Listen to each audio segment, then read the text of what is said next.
quand on n'a jamais été élu, même dans sa propre famille. Donc il ne peut pas se mettre à un niveau. Moi, mon niveau politique est plus élevé. Je suis 2 fois élu au Cameroun. Les gars qui sortent tantôt de Baham, là, on les sort de Baham à minuit 45, on vient leur dire de parler politique. Qu'est-ce qu'ils savent de la politique? Allez voir tous ces gars qui insultent dans les réseaux sociaux. C'est Cam Tuen, c'est Tuen Cam. Maintenant, allez plus loin.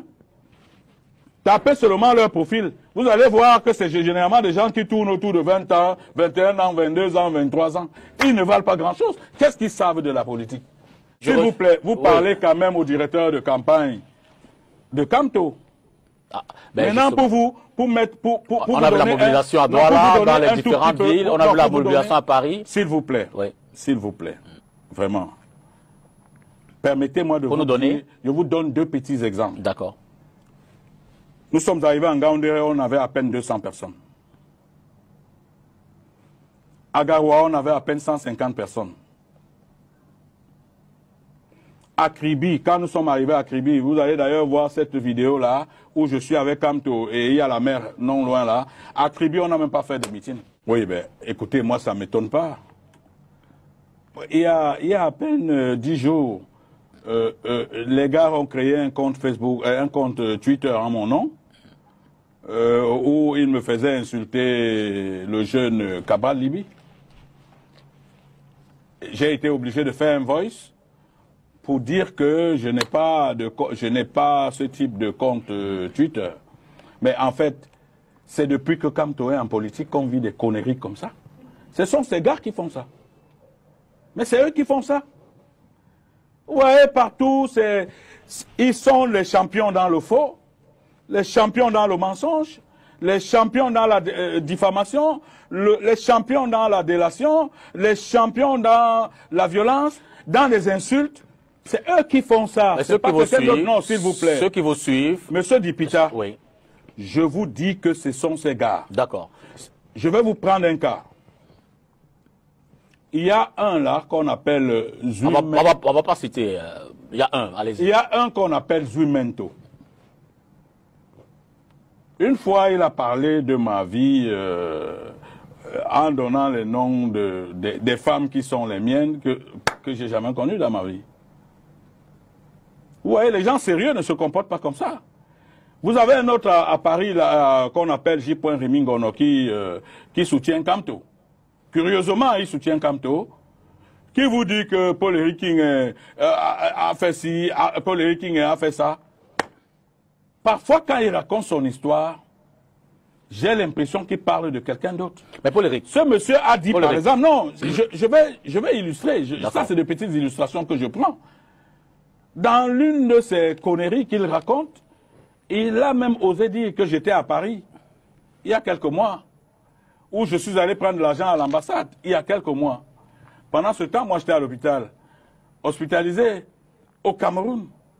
Donc, quand des gens comme ceux-là veulent gouverner en passant par des méthodes de délation, de destruction, de déstabilisation, de mensonges, de falsification, imaginez ce que le Cameroun peut être avec ces gens-là. Il y a une vidéo qui a fait le tour des réseaux sociaux dans laquelle j'appelais déjà Camto à discipliner ces fous-là. Je l'appelais déjà à discipliner ces fous. Moi, je suis cohérent. Hein. Ça, c'est avant même de faire. Quand Camto m'a donné les assurances qu'il va calmer sa meute, j'ai dit, OK, si je suppose que tu es crédible, si tu le fais, on va faire chemin ensemble. C'est comme ça qu'on s'est mis ensemble. Mais je me suis rendu compte qu'il m'a berné. Non seulement il m'a menti, mais il m'a berné. Vous comprenez?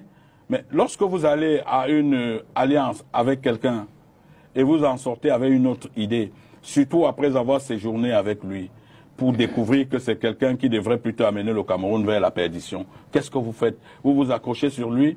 Tout le monde peut... Je vous dis, je suis toujours très cohérent. C'est un homme suffisamment cultivé. Je le redis ici. Parce que j'ai l'impression que les gens veulent que je me dédise. Il est suffisamment cultivé. Et ça fait plaisir de vouloir, si vous voulez vous cultiver, d'être à ses côtés. Mais au-delà de ça, il n'a pas de personnalité. Parce que pour diriger le Cameroun, il faut avoir de la personnalité. Il est manipulé, il est géré pratiquement par Fogué. Il est géré par Djogé. Il est géré par, comment on appelle son autre garçon là. En réalité, quand on ne décide de rien, il ne décide de rien. Mais pourtant, vous le rendez aujourd'hui coupable de tout. Non, je dis qu'il ne décide de rien. Mais vous le rendez coupable de tout, mais coupable des réseaux sociaux. Non, c'est déjà être coupable que de vouloir diriger un pays et ne pas être capable de décider. C'est déjà être coupable, ça. Quand on veut diriger un pays, il faut avoir des couilles, monsieur. Permettez-moi d'utiliser des expressions comme celle-là sur votre plateau. Quand on veut diriger un pays, il faut déjà connaître ce pays. Moi, j'ai vu quelque chose à Paris. J'entends l'expression parce que, évidemment, c'est pas pour à l'intention des téléspectateurs. Donc, on va le retirer. S'il vous plaît, vous avez constaté qu'à Paris, à son meeting de Paris, il a fait mettre un drapeau français et un drapeau...